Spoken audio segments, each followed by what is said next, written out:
You already know what this video is going to be about, so I'm going to dive right into it. If only you guys can see my setup right now. It's kind of crazy. I'm in the new apartment here in Texas, and I'm in my room, but we're still missing a couple things. So I kind of just wanted to get my background here. I don't even know if I even like how it's set up right now, but it's okay. I wanted to get to this video as soon as possible to kind of share my experience with you guys about why I can't vote. Now, I put in my trailer that there's felony charges, jail, pregnant, and real life consequences. So, the year I turned 21, I was at a point in my life where I was kind of over drinking. I had been drinking since I was 16 and maybe 17, maybe 18, like 17 going on 18. And at that point I was like, I'm over drinking. Like, I don't even have to drink to get to have fun. And that particular day, that particular year that I got my first DUI, I was actually abusing alcohol. I'll have to admit, I was going through a breakup. I went through a breakup. And my ex broke up with me on Christmas. If you're watching this, you're an asshole. Just kidding. Much love. But in that moment, we had broken up, and it was a couple months after our breakup, and I was drinking my life away because I didn't know what else to do to cope. I even got a dog. I got a breakup dog. She's tattooed on my arm. I love her to death, but I call her my breakup dog. So at that time, I turned 21 and I started going out, partying a lot more, drinking a lot more. And I had 4 Adios Mother, you know what I'm talking about, right? The blue drinks in a fishbowl. I had like 6 of those, not to myself. I kind of shared them with my friend that went with me. So we had those. 2 a.m. She drives me to where I drop off my car, and I dropped it off at a work place at the time where I was working. I parked it there because it's right off the highway and it's straight home. And so she drops me off, and I'm going to throw this in here really quick. If your friend is intoxicated, do not let them drive. Do not even let them get in their car. If they get in their car, take their keys, because it's still a DUI if you're in your car and you have your keys in your hand and you're just like sitting there. It's still a DUI in the state of Arizona. I don't know what it's like here in Texas, and we'll find out by reading the laws, not by breaking them. But so she dropped me off. I get onto the highway, and I swear this car comes like speeding, and it's 2 lanes into one. And I think he kind of spooked me where I turned my wheel, hit gravel. I straight on into the cement wall there, hit it, spun out, went over a sign that was on the freeway. Luckily, I didn't hit anybody, but I slammed into the wall and kind of rolled down. And the airbags went off, and I was knocked out. My left knee was bleeding because my dashboard had broken, and it cut my knee. My ankle was a pain, and I swear I don't think anybody came to me for like half an hour. I feel like I was there for a long time before anybody like really found me. So call 911, ambulance comes, they get me, I get stitches in my knee. They didn't find out I had torn 4 ligaments in my left foot at that moment, but it wasn't broken, but it was swollen and it hurt. So they took my blood work. I went home. I honestly didn't hear from anybody about this, for about a year. So I didn't get charged with anything for a whole year later. So I meet the public defender, and they tell me, look, you were so close to an extreme DUI, but since you didn't, we're just giving you the basics. So DUI, you have to do 24 hours in jail, you have all these fines, you have to do a MAD class, you have to do all these alcohol classes, counseling, the whole works, right? And I'm like, okay, whatever, I'll pay my dues. And so I did. Funny story, I think it was Memorial Weekend or Labor Day's in September, so Memorial Weekend, it's in May, right? So I went to Rocky Point from like Friday to Tuesday, drove back to Arizona. Wednesday, spent the night at my friend's house, drove to Payson. I decided to do my 24 hours in Payson because it was cheaper. Went to Payson, did my 24 hours, and then that same friend that let me stay at her house, she drove up to Payson. We camped from Friday to Sunday. So that was my life that week. And so that was that. My first DUI. My license is suspended. I'm still driving. And it was October that same year. I was, at the time, talking to a guy. If you're watching this, hello. It was his birthday in October, and we went to bowl. And his cousins were there, and they were drinking beer. And they're like, come on, just have one. It'll be fine. By the time we leave, it'll be worn off. I ended up having like 2 glasses of beer, and I knew that my first DUI was me actually abusing alcohol. I was purposely using alcohol to avoid the thoughts in my head, and my feelings. And so when October came around, I mean, this is a whole year and a half later, I'm already contemplating in my head that I'm not an alcoholic, I don't have a drinking problem, and I can stop drinking. And in October, I wasn't drinking as much, but that day, I kind of felt the pressure of having to drink, and I was still very young, so I had those 2 drinks. But my dumbass decided to go a different route after we left the bowling alley, and I got pulled over for speeding. Long story short, he takes a breathalyzer, and I am over the limit, so he arrests me and takes me to the local police department. Now, if you didn't know this and you live in Arizona, in the state of Arizona, you can deny doing all the tests, like the following the eyes and standing in a straight line and all that fun stuff. You can deny those, but you can't deny breathalyzers. So, little tip if you ever get pulled over. But don't drink and drive. Okay? Okay. So I go and they take out blood, they let me go, blah, blah, blah. And I ended up going to court in January. Don't know why it took that long, but I went to court in January. I do know that. And when I went to court, they asked if they can further investigate. And in my head, I didn't know what that meant. Now that I've gone through the process of 2 DUIs and learned laws and learned how to not screw the law because you failed to obey it. But now that I know what I know,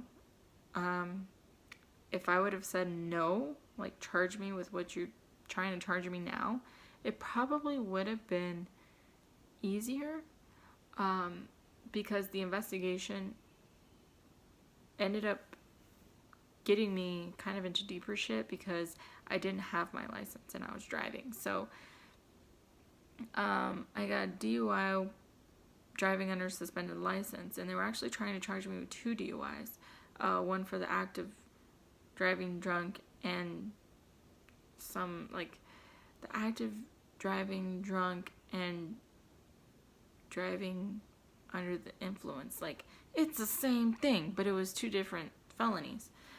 Whatever. That was in January. And they did their investigation. And May 5th, I remember like it happened yesterday. I'm in the bathroom crying because I just took a pregnancy test and it came back positive. Now that has nothing to do with this video, but The following day, just so if you haven't seen my microblading video, you don't have to watch the whole thing. But I do talk about my video how I've experienced miscarriages. And so when I took this pregnancy test and it came back positive, I was going through all these emotions of the possibility of losing another baby, having a baby, knowing that the father didn't want anything to do with me. So I'm going through all of this emotions, and the next day I get a letter in the mail that I'm being charged with a class 4 felony, and that's mandatory 4 months in prison. And so in my head, I'm like, whoa, so you're trying to tell me I'm pregnant, and I'm going to be pregnant in prison, where they have, like, killers and shit. What is going on, right? So, I ended up going to court, and my pregnancy is going well, but I'm still kind of high risk. They're monitoring me more than normal because of my miscarriages. And I had to wait up until I was about 7 months because they thought I had a placenta previa, which is kind of a dangerous situation. But once I was in the clear, we set a date to be sentenced. And they told me the day you get sentenced is the day you go to jail. So I had to mentally prepare for that. At the time that we set up that date, I was 28 weeks pregnant. And so I went to court. They sentenced me to 30 days in jail. I was able to get 2 days off. My public defender's like, oh, she's done 2 days. And so they dropped it to 28 days in jail. And as soon as I signed the papers, they put me in handcuffs and they shipped me off. Processing through jail was 30 hours. And because you're around people that you don't know and they're constantly moving you because they're processing you, and you have to go from like one place to another, it took about 30 hours to process me in. And I did not sleep because I was like seeing people taking stuff out of places you don't want to see them take stuff out of, and what they're taking out is drugs, and going from like being normal to being high to knowing people in jail, talking about like, yo, where's homie at, and all this. I'm like, y'all know each other, like y'all realize we in jail, right? Like this is, it was really weird. And so got processed in. As soon as I got there, I'm like setting up my bunk bed and I'm crashing out, right? And so I don't want to make this video super long, and I don't want to talk about my experience in jail. I want to talk about it. It's actually a funny story, but I also don't want to make this video 1,000 minutes long. So I kind of just want to dive into drinking. Like I stated before, my first DUI, I was abusing alcohol. I feel like alcoholism and drinking a lot runs in my family. I don't want to say I'm the healthiest person, but I'm one of the healthier ones in my family. And right now, especially this year, there's a lot of stuff going on that I've realized that your health is crucial.